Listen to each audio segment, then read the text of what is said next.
Good day, everyone, and welcome to this event put together by the Institute of Entertainment, Media, Sports and Culture at Pepperdine University.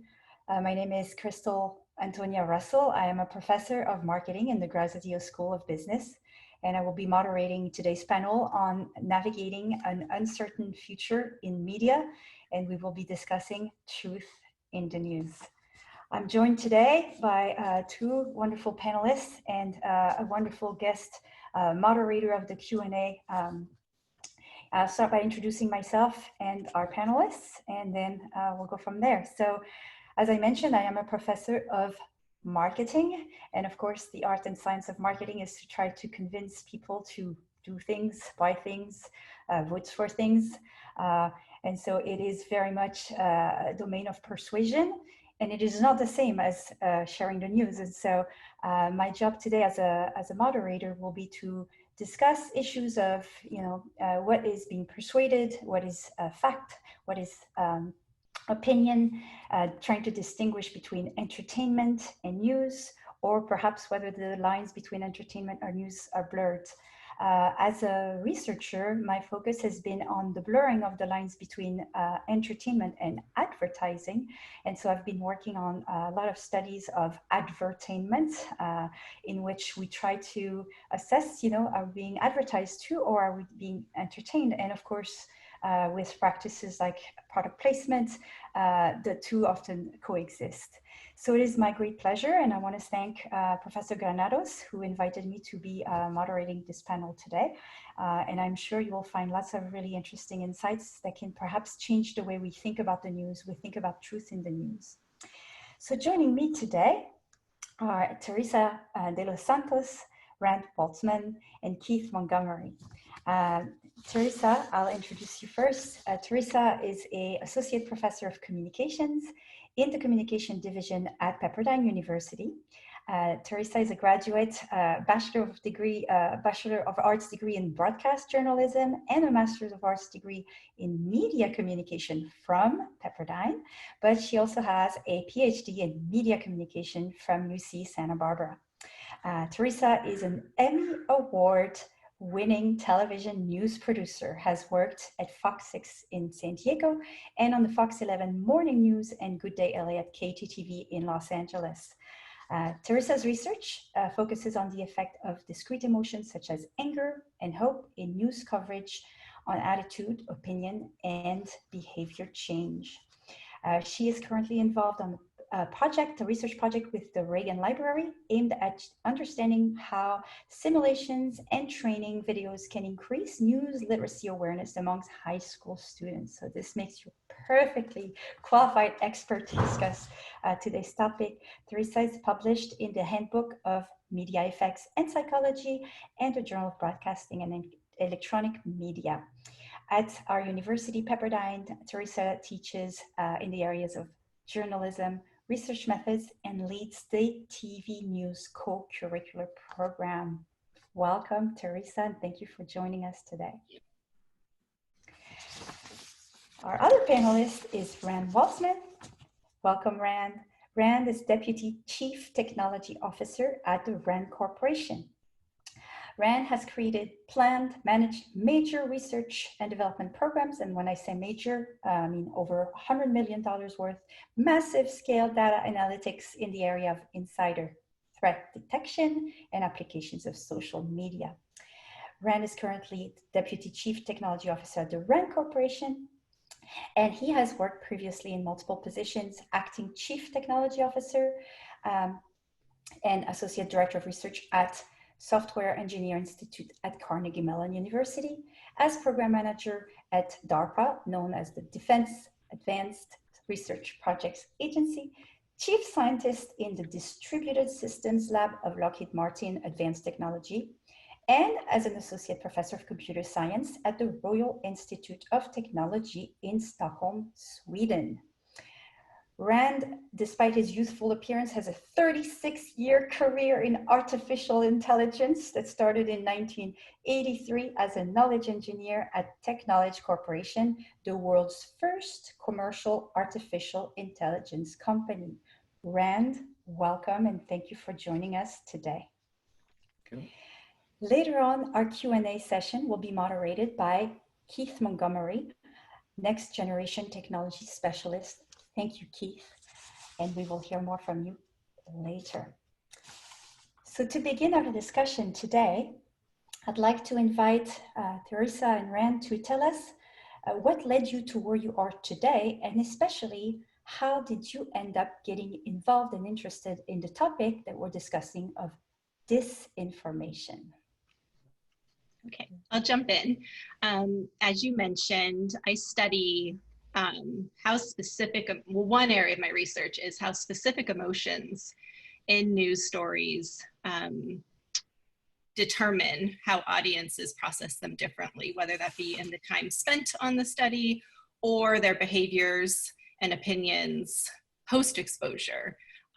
So where news used to be that it was not emotional, we know that that is not true. There are emotions embedded into every story and even framed around them. So that is where my primary research is. With this, I've argued that news literacy, which is mostly focused on critical thinking and really cognitive aspects of news consumption, really needs to think about how news makes people feel, because it's really around emotionally charged events where people are stirred up and excited in some emotional response where we are all triggered to share more, and it's usually negative emotions that are shared more.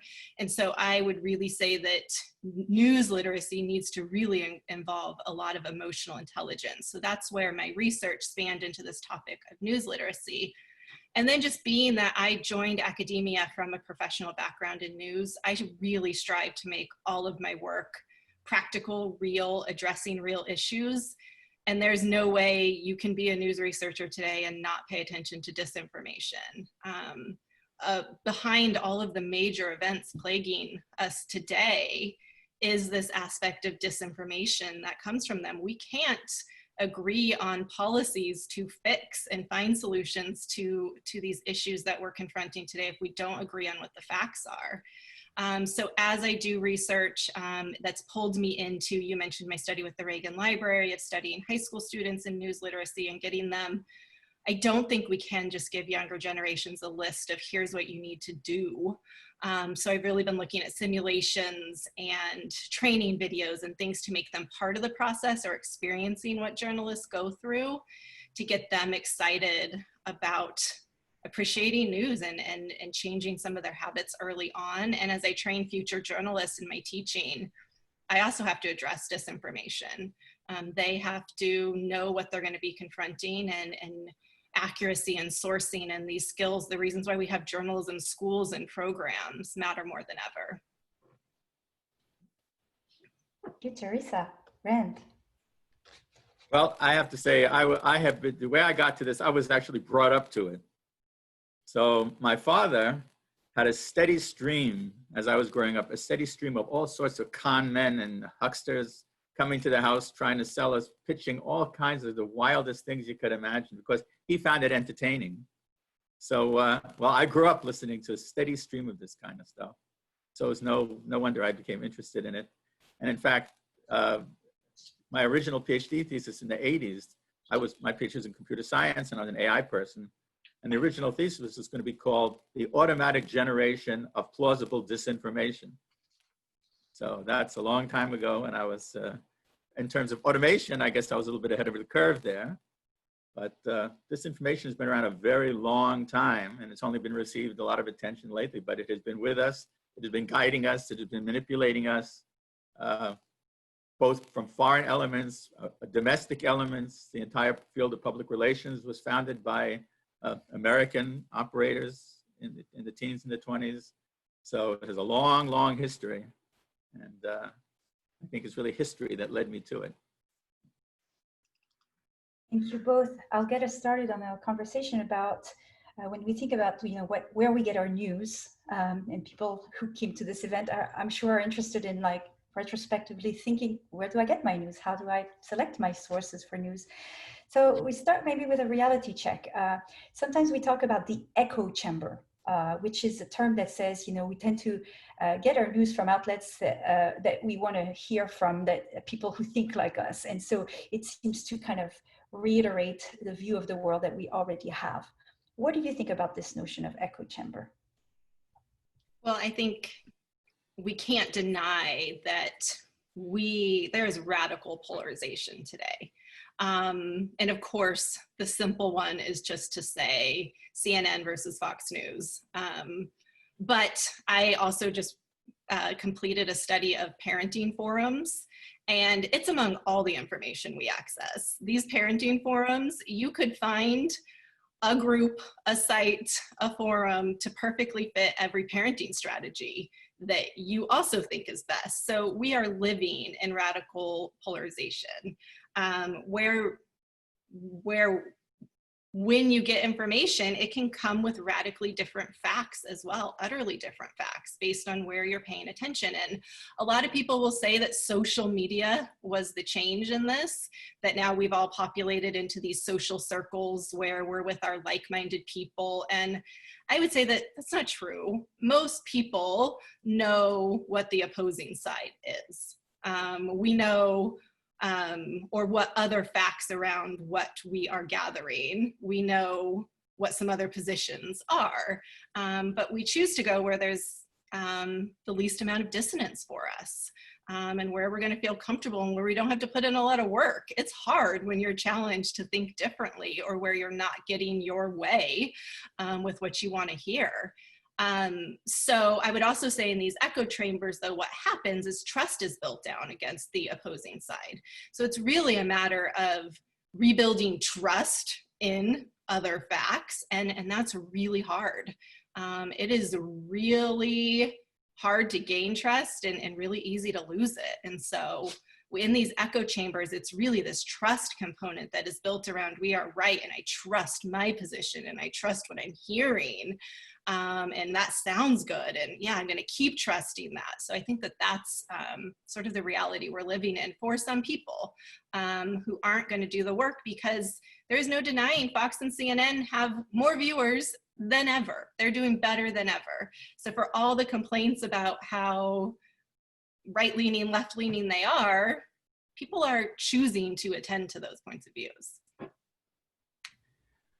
Well, echo chambers are real, no doubt about it. And one of the primary driving forces, I think, for people to belong to these things is they're lazy.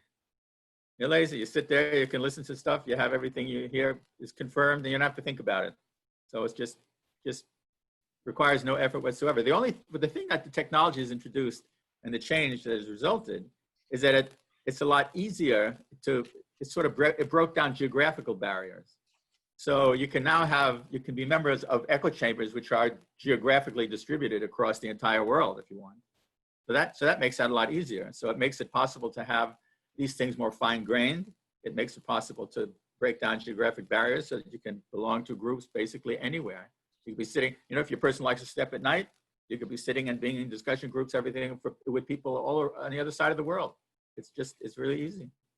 So that's one of the main differences. So when people talk about polarization, polarization tends to mean, there's two poles. Well, now it's actually what it is really multipolar polarization. So there's as many poles as you like today. And it's a technology that helps make that easier. Look at Google discussion, up to Facebook groups. They're huge. They're distributed all over the place. And well, I think that's the trend for the future, just to keep on in that direction. So in order for the future not to be so grim, would you say, what advice can we give to consumers other than don't be so lazy and make an effort? Like, are there strategies, ways in which you can say, hey, do you realize you're in an echo chamber? Like, get out of it and see what's out there. What would you say about that? Well, you mean, how would you convince somebody to do it, or Yes. or tell them what to do if they would like to do it? So those are two different questions. That's true. Let's take the first one first. How do you convince them to do it? Well, so rational argument's not going to convince anybody of anything. So I don't really believe in rational arguments. Okay, it'll work for a handful of people, but it's not a technique that's going to ever scale. So the only way to really get people to shake them out of their tree is by presenting strong emotional content that they can identify with. So this is through dramatizations, through entertainment, through whatever you can get to them. And when they start to strongly emotionally identify with the characters in the story, then you can get them to listen. So for example, if there was something Rand, are you saying, sorry to interrupt, are you saying connect them emotionally to learning news literacy skills, or make news even more emotional to connect them? Or is it about how we're training them needs to not be a list and needs to be more emotional? Well, I don't really believe most people are going to be trained to be more analytical about the news. I don't really think that's possible. So it's really a question of getting them to be, at least on an emotional level, more open-minded, or at least to understand that there is another perspective. But knowing that there's another perspective isn't the same thing as that they learn analytical skills, right? I mean, if I had an entertainment, or had some kind of a drama series where you had characters that were really emotionally grabbing, and they could relate to both characters on both sides of an issue, and then they're thinking, wow, okay, well, gee, maybe there really is some way to argue it, but that you can actually teach them to analyze things. No, I don't really think. I think that the trouble with that is how fast information moves, that we are in this continual 24/7 just rapid news cycle, that how would you even have time to script and create a drama around every major news issue story when it's so fast? And I think that is part of the issue. I would say that there are some tips we can give people who are truth seekers and do care and want better for the information we have.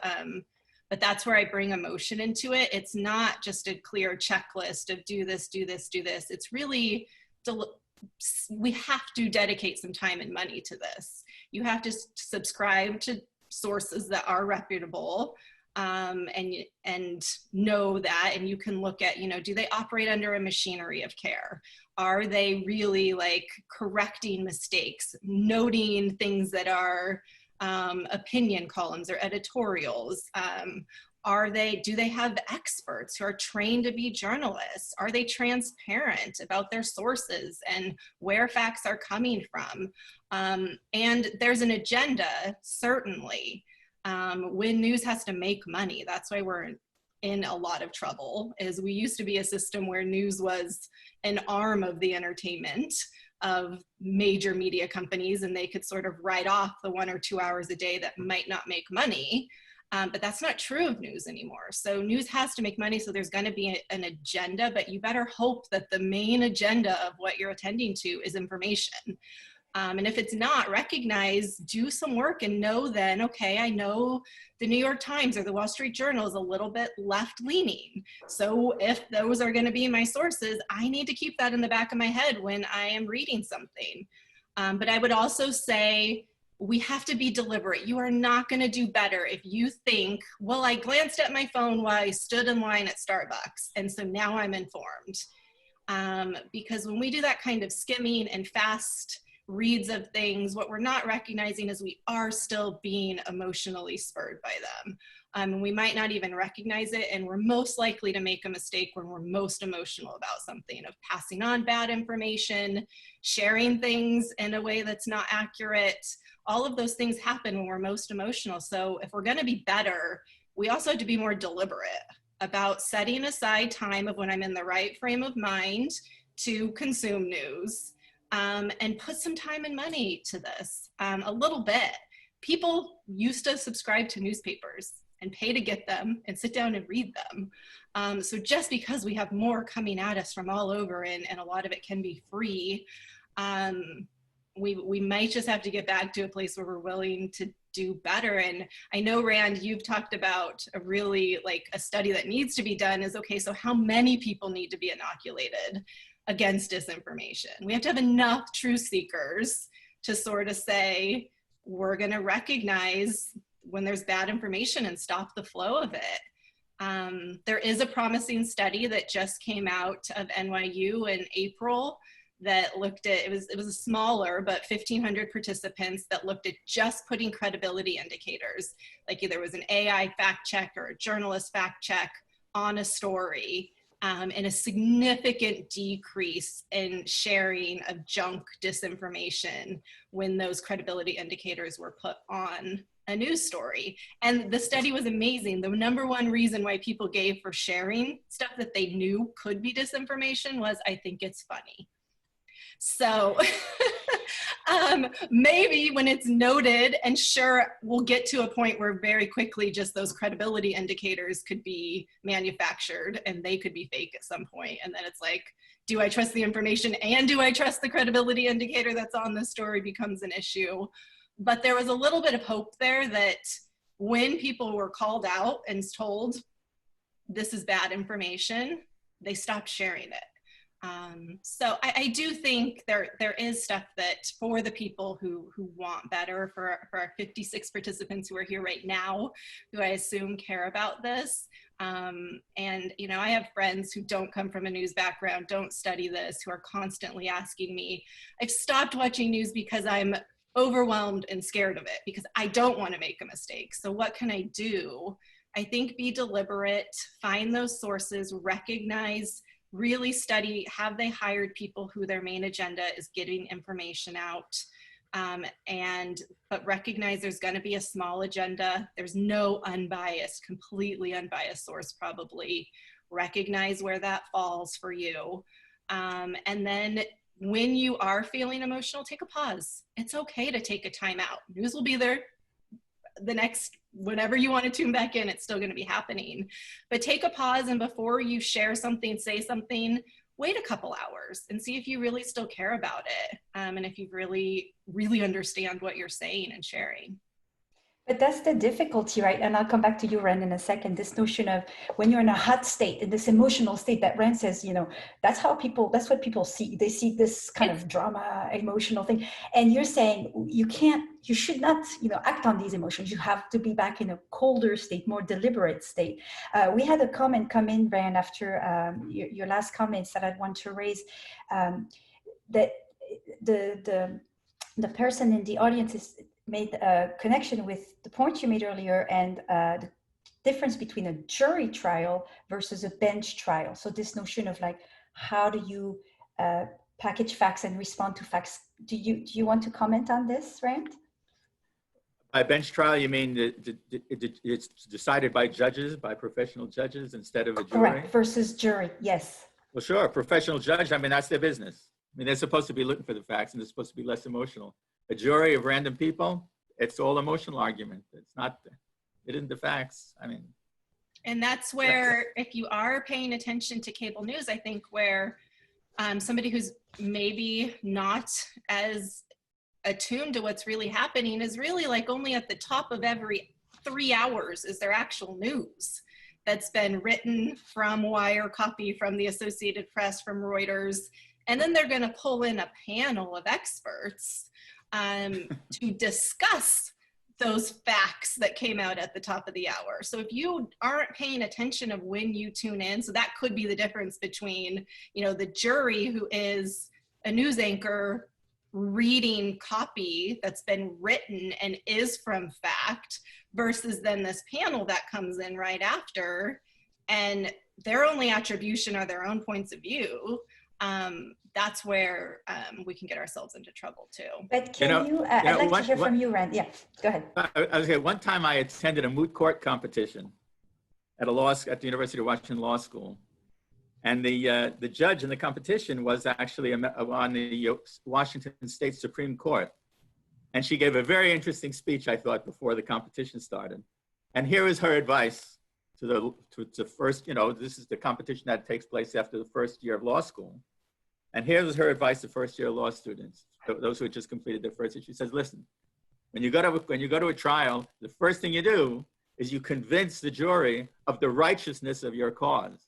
And then, and only then after that, you give them enough law to you give the judge enough law to write an opinion. But you have to convince them first of the case, not on legal grounds or anything else. And then she went on to give the example. She says, you know, if you're in an accident, if there's a case with an accident, and one car has 5 nuns in it, and the other car is some guy you know, who doesn't look that great. Well, guess what? You lose. That guy loses. The 5 nuns win, period. There's nothing to discuss. So that was her advice. So that's how much she thought about how analytical and serious people were. So I thought that was... Rand, you've done a lot of work on how we can help people figure out what disinformation is, right? Like how to train people about disinformation techniques. Can you tell us more about what you found and how you did it? Yes, so there's lots of ways to explain to people how it works. You can show them, you can give the examples, you can walk them through it. But people will still be trapped all the time. I mean, they'll still fall for it. You know, there's a professor at MIT, I really like this guy's work, is Dan Ariely. He wrote a book called Predictably Irrational. Now here's a guy who studies these kind of cognitive traps for a living. For a living, right? I mean, MIT professor, well-known guy. And he says that he is getting taken in by this stuff constantly. This is what he does, right? So if he's getting taken constantly, what do you think is the hope for the average person in the street? It's pretty, I mean, I can show you how it's done. I could show you all the tricks. But at the end of the day, I mean, people are still going to get taken in. I mean, you know, a magician, if they reveal their secrets of how the tricks are done, well, guess what? You're still going to go to another magic show and have a lot of fun. You're still going to be taken because you want to be taken in. That's why you went there. So, yeah, but what I do is, I mean, with the materials that I put together, is I'm actually trying to expose the techniques, how they work. Yeah. So, but whether that's ultimately on a large scale effective to convince anybody of everything, maybe, but it would have to be put not in the form that I put it out, because I'm just doing it, I put it out in a sort of matter-of-fact way. But if you really wanted to have an impact, you have to put it out in a way that's, again, dramatic, emotional. It has to be embedded in the form of an entertainment, a TV show about these guys who are disinformation hunters and the debunkers. Whatever they do, it has to be something like that. Otherwise, people won't relate to it. And the main thing is you just try to shake people up. Yeah.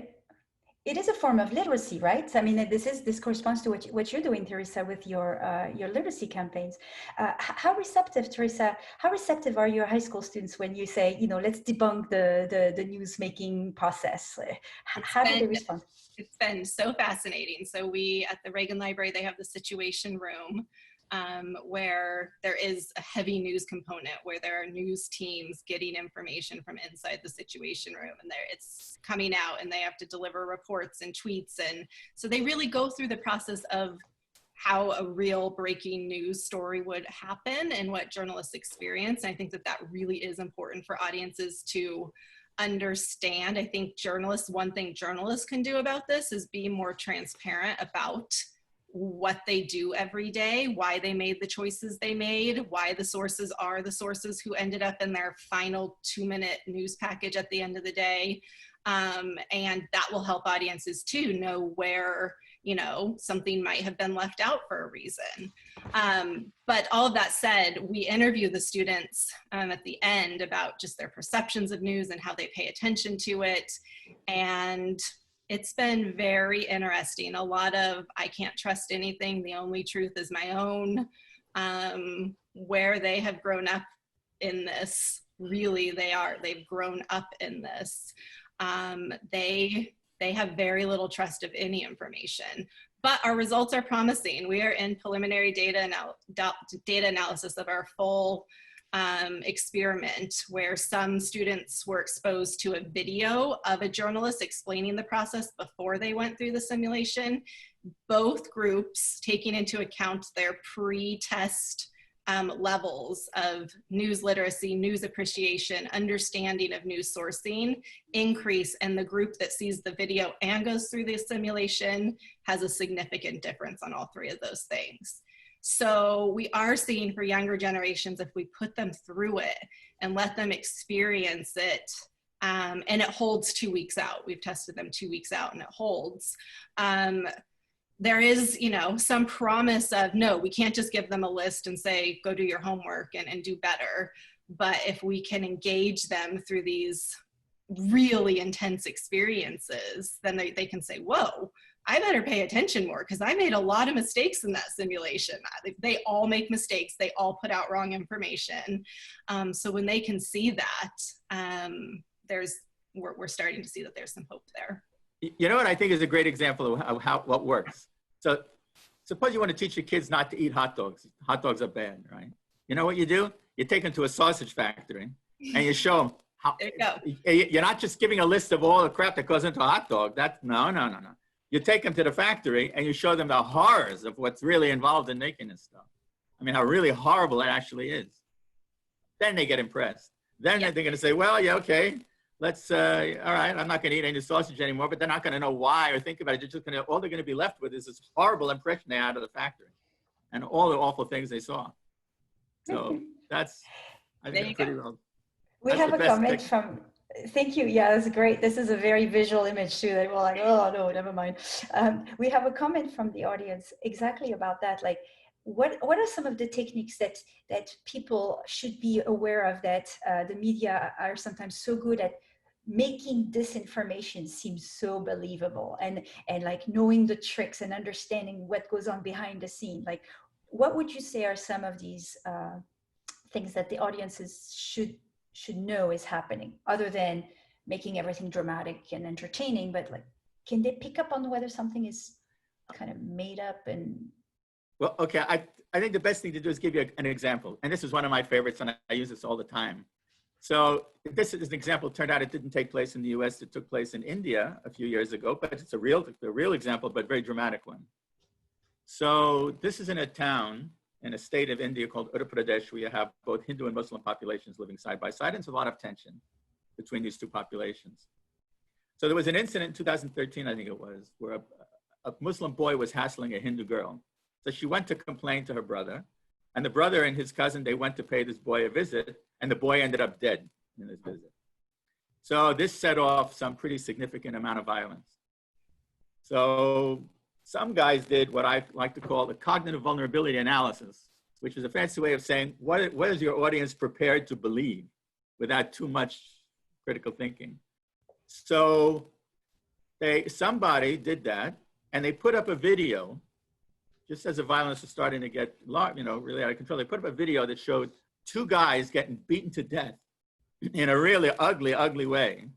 And then the bodies dragged through the town and strung up. I mean, it's really a horrific video.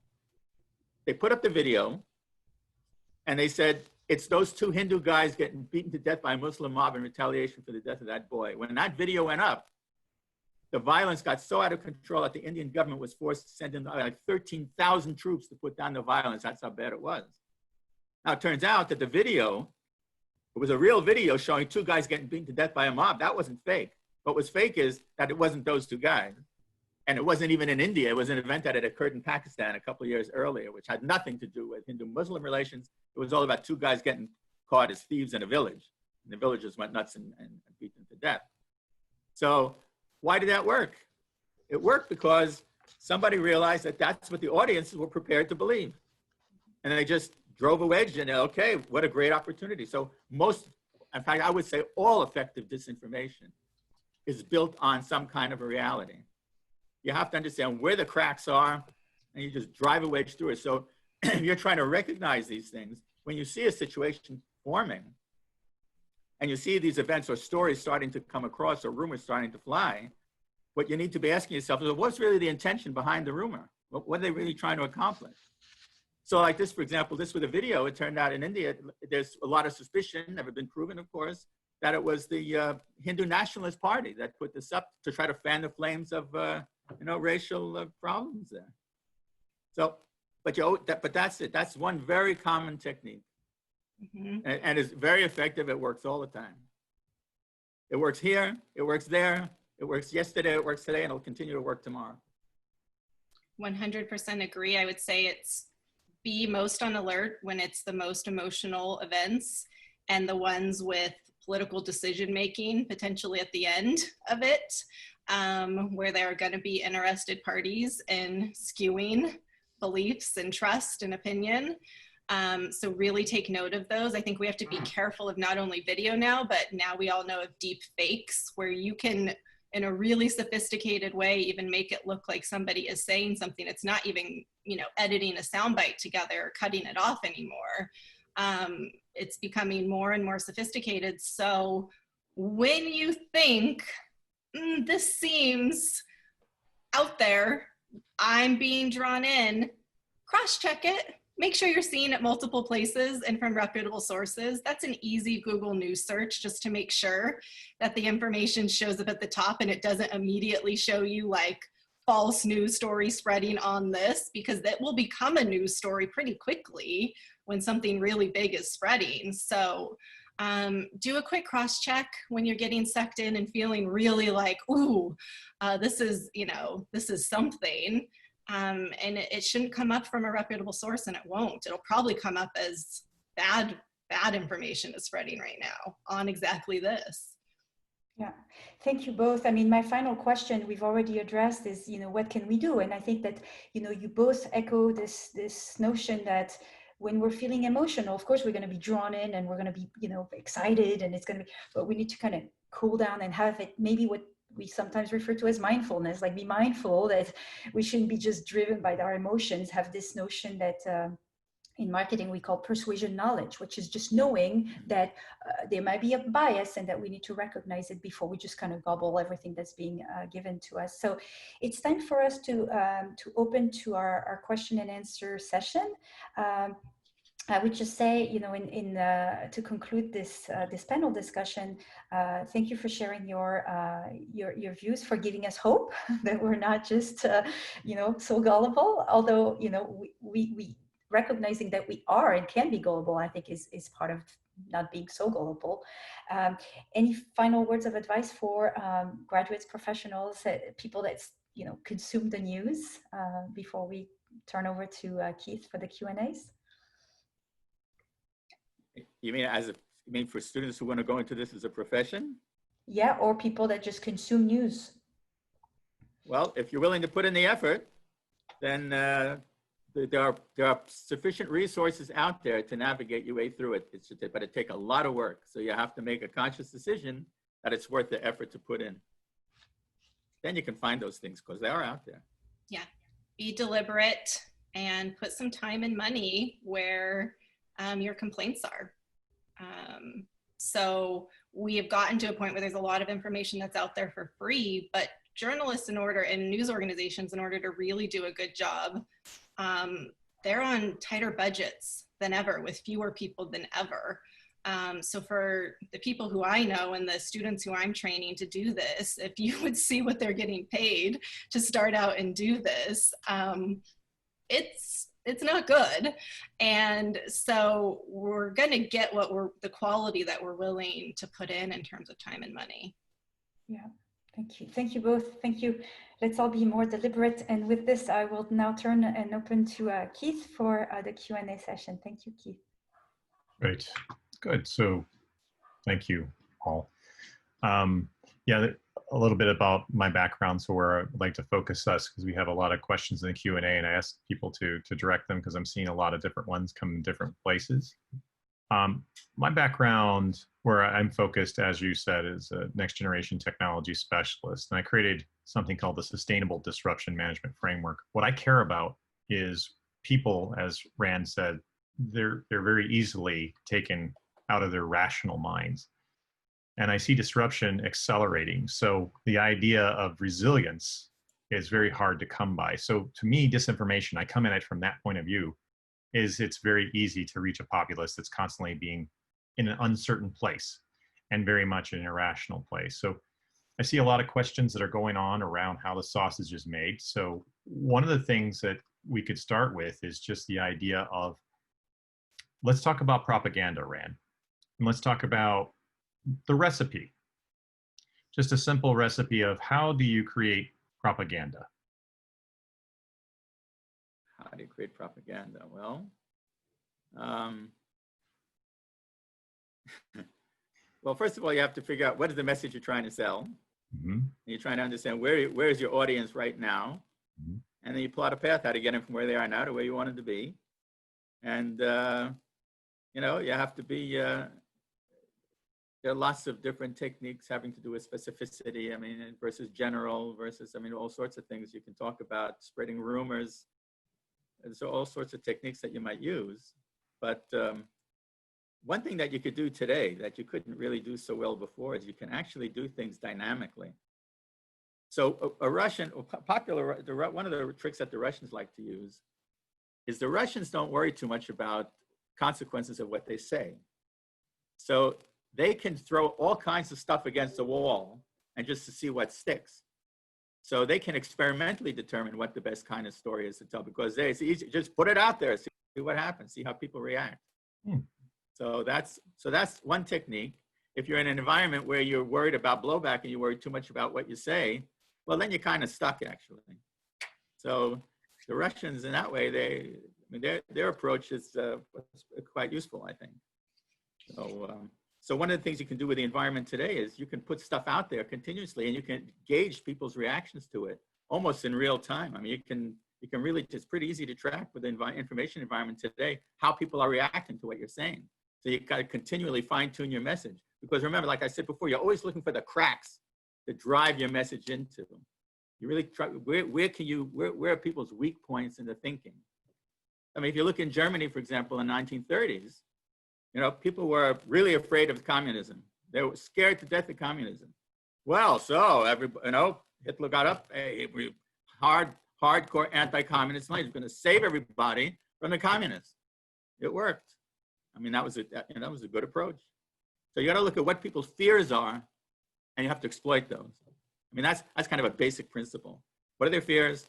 How can you exploit that? So that's kind of a general, without getting into too many particulars, I would say that's a good general approach. And I know we only have so much time too. And one of the things that the audience doesn't know is you created this Defense Against the Dark Arts, basically course or presentation, presentation decks. And so one of them is propaganda.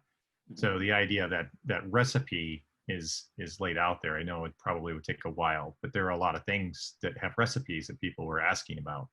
I think we talk about character assassination, propaganda. What are the other ones? There's rumors. Rumors are good. Forgeries. I mean, as a tool, forgeries are very effective. Different types of forgeries, especially when you do a forgery with people, where you understand that people are ready to accept the forgery. I mean, they find it reasonable. Yes. So another fun example I like to use in these slides was, people talk about the KGB and the Soviets with disinformation, but actually the Soviet disinformation techniques are continuation of previous Russian Tsarist. So the Tsarist Okhrana, which was the Tsarist secret police, was using the same kind of techniques. And in fact, one of the most successful pieces of disinformation of the entire 20th century, and still in circulation today, is a work called Protocols of the Elders of Zion, one of my favorites.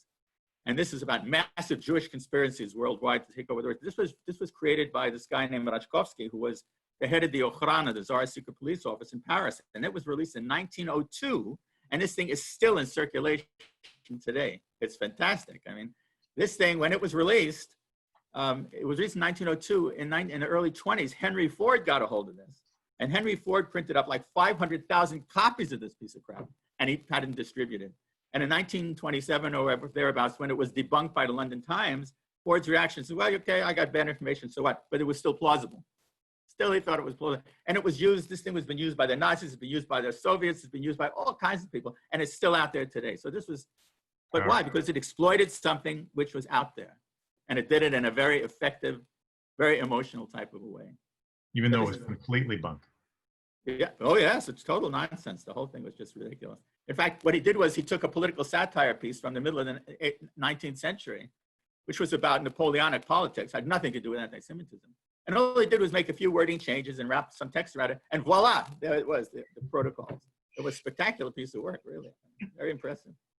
And well, let's talk about where we can get some facts and talk about why Americans might be misinformed internationally or nationally or what have you. Where can one actually go to see unbiased news? Where can one actually start to look and see where people are actually, as we call it, fact checking? And also, why are Americans kind of not really aware of certain types of news? What are those things? A couple questions that can be answered there, but I would say, Americans are on the go, and being busy is a badge of honor. And so, we all say, I don't have time to work out. I don't have time. So that might be one reason why we're more susceptible to this, because we are claiming to be very busy all the time. And there is a lot going on. There's no denying that. I would say I listed a few off the top. There are actual charts you can access by reputable groups that will tell you exactly where your sources lie in terms of bias, and where you can see some that are leaning just right down the middle. There is not one that is unbiased, but you can see ones. And it is the New York Times, it's the Wall Street Journal. I would really highly recommend tuning into your local reporters and regional papers. Those are the people who are attending city council meetings and going to school board meetings and going to police precincts and really understanding how your tax dollars are being spent. And so tap into your local sources as well. On the broadcast level, really, if you look at the charts, the big three, ABC, NBC, CBS, are generally, although you need to consider what else they own and what's in their portfolio when you are paying attention to them. So if it's ABC, be careful any story, about what's in, what they also own, Disney, those types of things. So look at their ownership portfolios, but, look for those ones down the middle. And then I would say, if you really want something that's not biased, go to the actual wire copy sources, the Reuters, AP. You can go to their sites and get the wire copy that's flowing into every newsroom that's then being turned into a story. And, some sort of frame is then going to be put on that story, that information that just flowed into a newsroom. So go right to just the hard, bare bone facts if you want. If it is like, coronavirus numbers or things like that, go to just what the news organizations are getting, at least to see what they're working with. And that's coming from wire copy or from the actual source of the information. Well, I would say actually one of the best things you could do, if you really want to try to get to the sort of underlying story, is you should flip your TV. You should watch CNN, watch Fox News, watch RT, Russia Today, for those who don't know, CCTV, which is China Central Television. Watch those things and hear how the story is covered across all of those. And then somehow take the intersection of everything what they're saying, and what's left is probably what's reasonably true. Because all of these places know the same basic principles I said before. Whatever narrative or nonsense you push, it has to be based on some kind of real story, some kind of fact. Otherwise, it's not going to be effective. You can't just make up something. You can't just say Martians are landing in tomorrow. Okay, it did work with the War of the Worlds. I have to admit, it did work. So. But in general, it has to be built on something that's happening. Yeah, so I agree with that. If you listen across all of these, you'll start to see what's the thing that is built on. Because there is nobody who's giving you objective news reports. Okay, if you look at Reuters and they just say it's a simple, dry statement of facts. Yeah, that I would look at that too, and take that and then compare that to the intersection that you calculate of all these other guys, and then you'll start to come up. But how many people are going to do that? But if you're really interested, then you put the work. Otherwise, like most people, are going to stand in line at Starbucks and look at your phone. And that's it. That's about as far as you're going to get. At least for the issues that you are most emotionally stirred by, the ones that you want to talk to everyone about, that you are, clicking share on, those ones that just have you, I would then do that. Yes, that wide read of it. Go to what you've read and then pick the most opposite of what you can find to also know what they're saying. So what if you're really lazy, just pick two. Just go to Fox and CNN. There you go. That does a good choice of two. What do you think of the Poynter Institute? So the Poynter Institute, even they are not without bias. Even the fact-checking institutes are not without bias. That's a fairy tale. But they do, they do certainly a reasonable job. The problem is nobody's ever heard of them, right?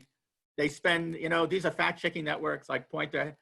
They have boots on the ground. They have, affiliates all over the world, 35, 40 countries. And so, their fact-checking is done by boots on the ground in all these different places.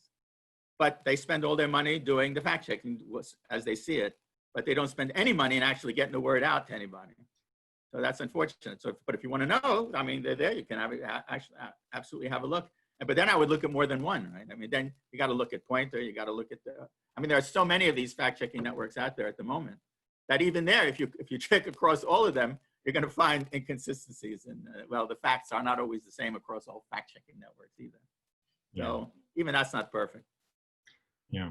And I think we can go on and on about the journalism questions. I mean, you can talk about things like where legislatively, where Americans were barred from actually having international access to news and things like that. Actually, if you could talk about that as I look at through the other questions and prepare them.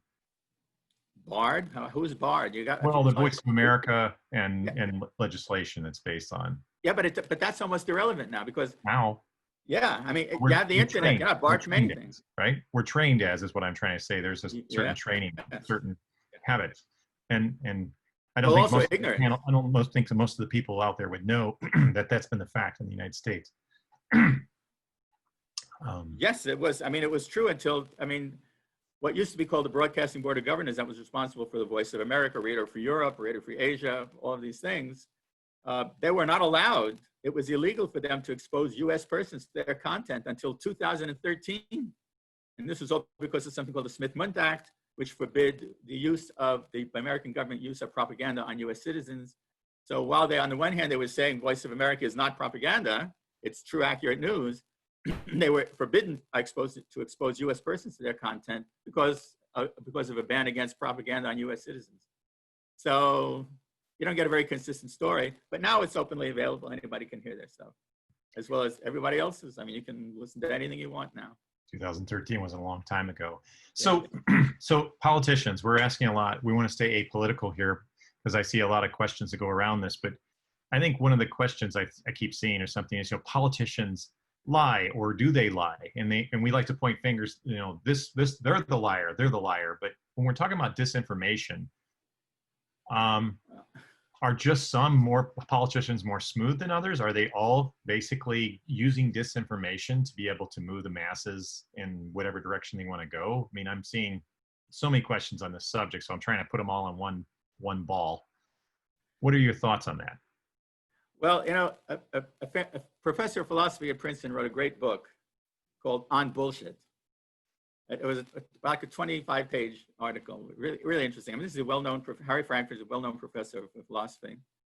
And he defined a bullshitter as different from a liar or somebody else. A bullshitter is somebody that will say whatever they need to say to get their job done without any regard to the veracity of the statements. They don't care whether what they're saying is true or false or something in between. It doesn't matter. The only thing that matters is, does it have the right effect? So I would put politicians in that category, not interested in true or false, only interested in effect. They're trying to achieve a certain effect, and that's what they do. Yep, getting a soundbite that carries and picks up and is run everywhere, and and today it's the most outrageous, and then it gets picked up and can go, even when organizations are trying to break it down and say why this was a really bad statement, it's still getting attention, and audience members still then don't pick up on exactly why it's still news.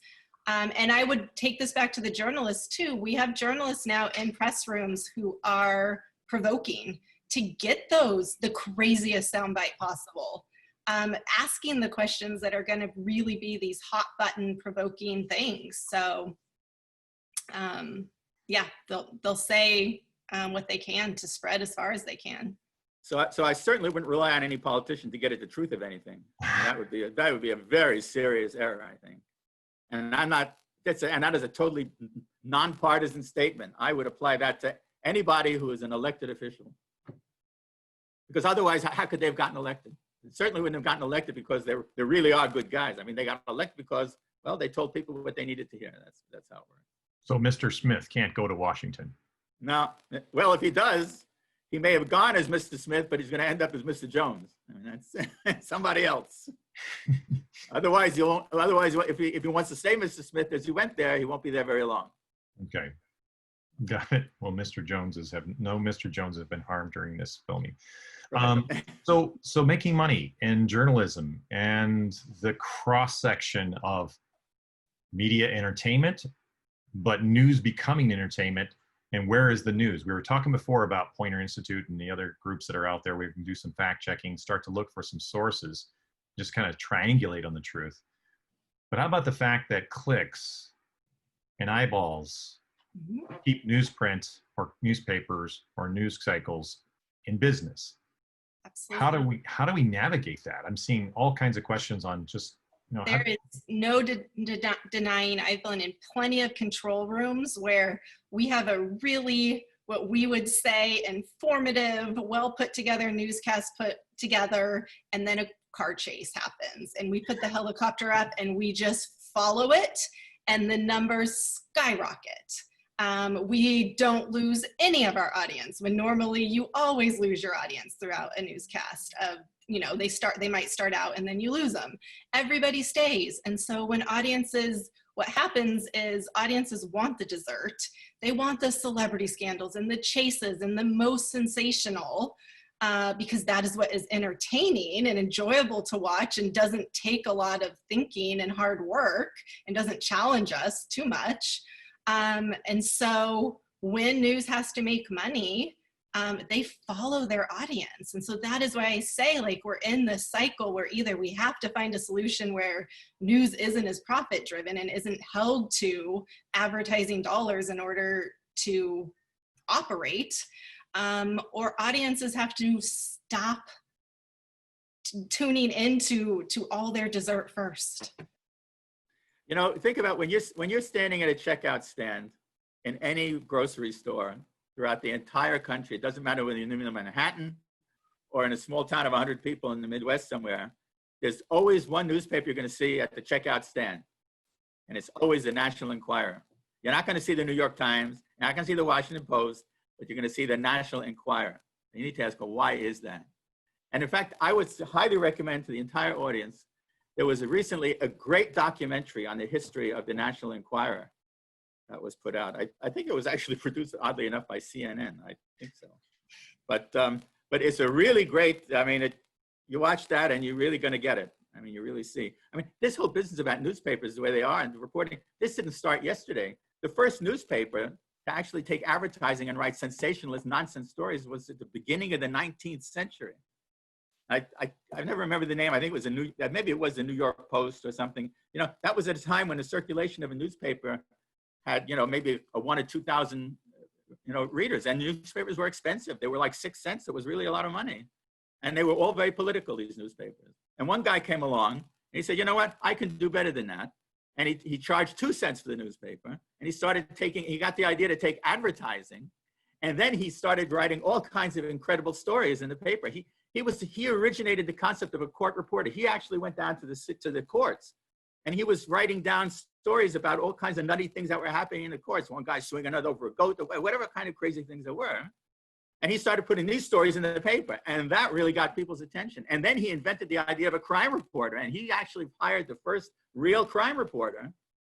He sent this person out to crime scenes to write up sensational descriptions of the crimes and publish them. So this is the beginning of the 19th century. And within a few years, that guy buried everybody else.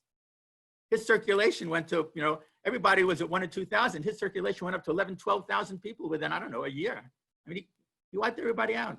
So this is an old idea. I'll jump in, Keith. Thank you so much. We're close to the end, and this is the perfect conclusion. It's nothing new, but what is perhaps newer is that we are bombarded constantly. And so it requires more effort on the part of consumers to really be more discerning and more deliberate. And in closing, I want to mention that the Institute at Pepperdine University for Entertainment, Media, Sports, and Culture really cares about truth and really understands that people want to know, figure out ways to help them find truth in the news, and is currently working on a project that involves everyone here who's in the panel. And I want to thank you not only for informing all of us today, but also for working on this really momentous task of, you know, how do we help people do this? It's not going to get any easier. So having the right tools and the right advice is really useful. And perhaps, Teresa, you want to tell us a little bit about that project as we wrap up? So Rand and I think both sort of alluded to it. We are really trying to, knowing that we have to get people emotionally engaged. People watch all sorts of dramas and narratives on different topics. So we have to make news literacy and media literacy and these tricks that we need to be informed about, we need to make the education around them be entertaining. And so we're trying to come up with, whether it be webisodes or an actual series that has narrative plots around these topics, produced so that we can use them to get attention and get an audience engaged around these really, really important issues. Keith, do you want to add anything there? Because Keith also always sells it so well. I don't know. Yeah. I'm passionate about the subject. I'm passionate. I think Rand can speak for himself regarding his passion and his reasons. But, you know, this idea of inoculation. So if we provide people with this experience that Rand was saying, so we emotionally reach them, probably not going to reach their critical thinking. We're going to reach them emotionally. The goal is to be able to inoculate by them seeing something that happens to a character and they realize it's happening to them, and they see the signs and they realize they've been duped, or they need to take a second look and start to understand what is and isn't real. And that hopefully will give everybody the ability to come back to their senses for a moment. Just because Rand said even the people that wrote the book on it know that they're not so arrogant to think that they can't be overcome with these techniques. The way the sausage is made is very powerful. And so we're just going to lay it out in a fashion of, this is exactly the recipe that is followed. So you can see it and watch it in real life. You know, I would like to leave one last quote, I think, to close this thing off. I think this is really interesting. So here's the quote. "The man who never looks into a newspaper is better informed than he who reads them, inasmuch as he who knows nothing is nearer to the truth than he whose mind is filled with falsehoods and errors." That was said by Thomas Jefferson in a letter to John Norvell on June 11th, 1807. Wow. Well, hopefully today's session doesn't fall into that category of having been better off without being here. I think it was very informative. I want to thank you all and everyone in the audience as well. There will be a recording of this, so we can share with the attendees, so they can also share with others. And this is one that you should not hesitate to share and reshare. It is credible and has solid sources, valid sources attached to it. So really, thank you. We'll stick around for a little while if there's any other follow-up questions to this, but on behalf of Pepperdine University and our institute, thank you, all of you, for contributing today and for sharing your really wonderful insights. Thank you all. Thank you, Rand. Thank you, everyone. Thank you, Teresa. Thank you, Thank Crystal. you. Thank you, everyone that put this on. Have a good day. Thank you.